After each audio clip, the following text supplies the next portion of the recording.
Hello সবাইকে আমার চ্যানেলে আরও একবার স্বাগত জানাই। কেমন আছো সবাই? আশা করি সকলেই ভালো আছো। আর দিনটা ছিল হচ্ছে হোলির দিন। তো চলো তোমাদের সাথে গল্প করতে করতে আগে রেডি হওয়া যাক, কারণ আমি আবার একটা জায়গায় যাব।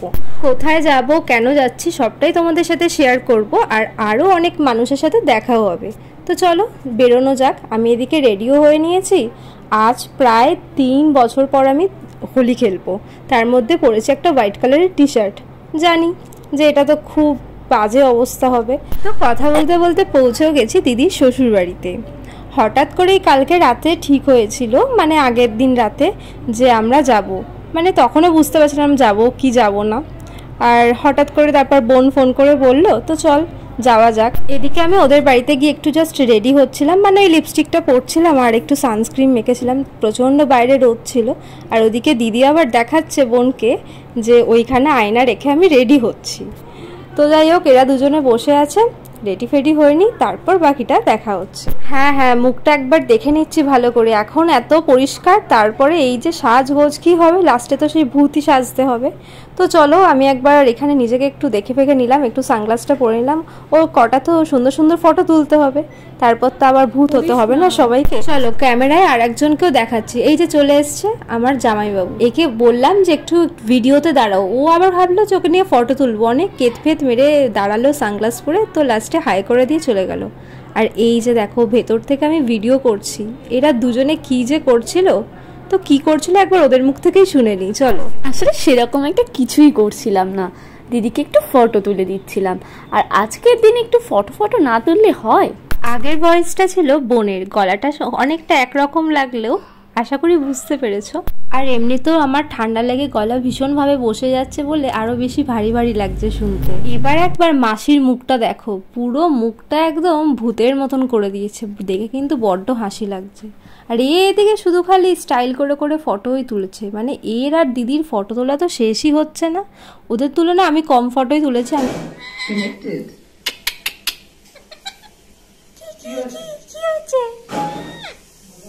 ওই রাগ করেছো? তুমি রাগ করেছো? তোমাকে কেউ খেলতে নেয়নি, তুমি তার জন্য রাগ করেছো? বলো। এই যে শুধু মুখে আওয়াজ করছে, কথা বলো। অন্য সময় তো খুব বক বক বক বক। তারপর আমি বড়দের পায়ে আবির দিয়ে শুরু করলাম হোলি খেলা। আর এই যে হচ্ছে জেঠু, মানে আমার দিদির শ্বশুর হয়। আমি শুধু বলছিলাম আমার গালে লাগিও না, আমার কপালে একটা টিপ পরিয়ে দাও। আসলে গালে এত পিম্পলস হয়েছে না, ওই জন্য এখন একটুখানি গালে লাগাতে বারণ করছিলাম, কিন্তু তা বললে কি আর শোনে।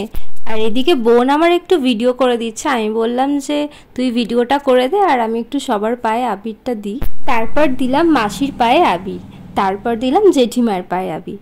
তো চলো সবার পায়ে তো মোটামুটি আবির দেওয়া হয়ে গেছে, এবার তো আসল রং খেলা শুরু হবে। তারই মাঝে সবাইকে একবার একটুখানি ভিডিওতে আনছিলাম। আর এদিকে জেঠুর পাশে বসে আমি জেঠুকে বলে দিলাম একটু ভিডিওতে হাই করে দাও, আর ওই জন্য জেঠু একটু ভিডিওতে হাই করে দিল। আর একে দেখো। আচ্ছা তোর কেমন মজা লাগছিল বলতো? আমার তো দারুণ মজা লাগছিল। তোমরা দেখতেই পাচ্ছ আমি কেমন নাচছিলাম হাতটা তুলে। হ্যাঁ আমি একটু এরকমই। হ্যাঁ তুই যে একটা এরকমই, সবাই তো আমার ব্লগ যারা দেখে তারা তো খুব একটা জানে না, তবে আজকের ভিডিওতে তোর অনেকেই জেনে যাবে যে তুই ঠিক কেমন। এই যে দেখছিস কেমন পা মা তুলে ফটো তুলছিস, একটু কিছু মনে করবে না, আসলে একটুখানি তারটা কাটা আছে তো একটু পাগল টাইপের। যাই হোক এমনিতে কিন্তু খুব ভালো। এবার তোর মুখটা একবার দেখাই সবাইকে। বাবা এটা আমার কি লাগছে, এটা তো নিজেকে দেখে নিজেরই আমার হাসি পাচ্ছে। এত ভয়ঙ্কর লাগছে, বাচ্চারা দেখলে তো ভয়ই পেয়ে যাবে। হ্যাঁ ওই জন্যই তো ভিডিওটা করেছি। এত সুন্দর মুখটা কি মিস করা যায় বল? ও বাবা, ও আবার তোকে কখন খাওয়ালো? কই আমাকে তো খাওয়ালো না। তোকে কি করে খাওয়াবে বল? ও তো তখন আমাকে খাওয়াচ্ছিল, আর তার মধ্যে তুই নাচতে ভীষণ ব্যস্ত। আর এই দেখ আমি বা কম যাই কোথায়, আমি নিজেও নাচছি প্লাস আবার দিদিকেও নাচাচ্ছি। তবে যাই বলো সেদিনকে সত্যি যাওয়া থেকে এত মজা করেছি সবাই মিলে, খুব খুব মজা হয়েছে। কি বলিস তাই না রে? সে আর বলতে, দেখ না তোর আর আমার নাচ দেখলে সবাই বুঝে যাবে যে আমরা কি পরিমাণে মজা করেছি। দুঃখের বিষয় এখানে অরিজিনাল সাউন্ডটাই দিতে পারবো না, জানোই তো। যেই আমি এখানে গান দেবো অমনি আমার ভিডিওতে কপিরাইট পড়ে যাবে। তো যাই হোক, এইভাবেই দেখো। আচ্ছা, আমি তো একটা জিনিস ভুলেই গেছিলাম, এর নাম হচ্ছে মিঠি, আর এ হচ্ছে সব থেকে বাড়ির ছোট্ট সদস্য, ভীষণ মিষ্টি, তবে একটু রাগিও আছে। তো চলো আজকের ব্লগটা এখানেই এন্ড করছি। আর এই ব্লগটা ভালো লাগলে কি করতে হবে বলে দে। অবশ্যই পুরো ভিডিওটা দেখে লাইক, কমেন্ট অ্যান্ড সাবস্ক্রাইব করতে একদমই ভুলবেন না। চলো আজকের মতো টাটা।